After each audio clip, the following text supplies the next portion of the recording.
अस्सलाम वालेकुम जी। सबसे पहले मैं आप लोगों का बहुत ज़्यादा शुक्रिया अदा करना चाहती हूँ जिस तरह कमेंट्स में आप मेरी हौसला अफजाई करते हैं और मेरी रेसिपीज़ को पसंद करते हैं। आज मैं बनाने लगी हूँ बहुत ही मज़े की बहुत टेस्टी खीर। इसका फ्लेवर बिल्कुल ऐसा है जैसा कि हम बाज़ार से लेके रबड़ी खाते हैं और बहुत इजी तरीके के साथ इसकी रेसिपी मैं आपके साथ शेयर करूँगी और इस दुआ के साथ हम इसको बनाना शुरू करते हैं कि जहाँ रहें हंसते रहें और हंसाते रहें। तो चलें जिससे मिलके बनाते हैं। ये मज़ेदार सी रबड़ी खीर बनाने के लिए यहाँ पे मैंने 4 टेबलस्पून के करीब चावल भिगो लिए पानी में तकरीबन 1 घंटा पहले, और दूसरी साइड पे मैंने 1 किलो के करीब ये दूध रख दिया है कढ़ाई के अंदर। अब ये वाले जो चावल है मैं इसके अंदर डालती हूँ और इसको हल्की आग पर पकने के लिए रख देती हूँ। और ये जो 4 टेबलस्पून के करीब मैंने चावल भिगो के रखे हुए थे इसके अंदर डाल दूँगी और हल्की आग पे इसको पकने के लिए छोड़ दूँगी। जैसे कि हम दम वाली आग पे चावल रखते हैं उस आग पे इसको मैं रखने लगी हूँ।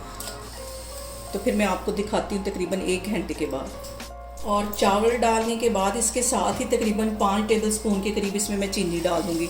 स्टार्ट में चीनी डालने से इसका जो कलर है बहुत गोल्डन सा और बहुत क्रीमी सा इसका कलर आ जाएगा। और इसको यहाँ पे बॉयल आने तक मैं पास खड़ी हूँ। जब इसमें बॉयल आना शुरू हो जाएगा तो बिल्कुल दम वाली आग पे इसको मैं 1 घंटे के लिए रख दूँगी ताकि अच्छी तरह चावल भी गल जाएँ और दूध भी हमारा गाढ़ा हो जाए। तो फिर मैं आपको 1 घंटे के बाद दिखाती हूँ। और यहाँ पे देखें जी, खीर को पकते हुए तकरीबन 1.25 घंटा हो गया। दूध अच्छी तरह गाढ़ा हो गया, चावल भी हमारे गल गए। अब इस पॉइंट के ऊपर आके मैं 2 टेबलस्पून के करीब ये ब्रेड क्रम्स इसमें डाल दूँ। ये बहुत मज़े की खीर बनेगी और इसको तकरीबन 4-5 मिनट के लिए इस तरह मैं अच्छी तरह पकाती रहूँगी, चम्मच के साथ इसको हिलाती रहूँगी। और खीर पकाते वक्त जो सबसे अहम बात वो एक ही है कि आपने मेरी रेसिपीज़ बनाते वक्त घबराना नहीं है, बिना स्किप किए हुए आप मेरी वीडियोस देखें। और अगर अभी तक आपने मेरे चैनल को सब्सक्राइब नहीं किया तो प्लीज़ इसको सब्सक्राइब करें। और अभी 4-5 मिनट के लिए इसको मैं ऐसे ही चम्मच की मदद से मिक्स करती रहूँगी। और अब इस पॉइंट पे आके 1 टीस्पून के करीब मैं देसी घी इसमें डाल दूंगी। इससे जो खीर का फ्लेवर है वो बहुत ज़्यादा बढ़ जाएगा। और यहाँ पे खीर को पकते हुए टोटल 1.5 घंटा हो गया। हल्की आग मैंने यहाँ पे रखी है, तेज़ आग पे कभी भी खीर को नहीं पकाते।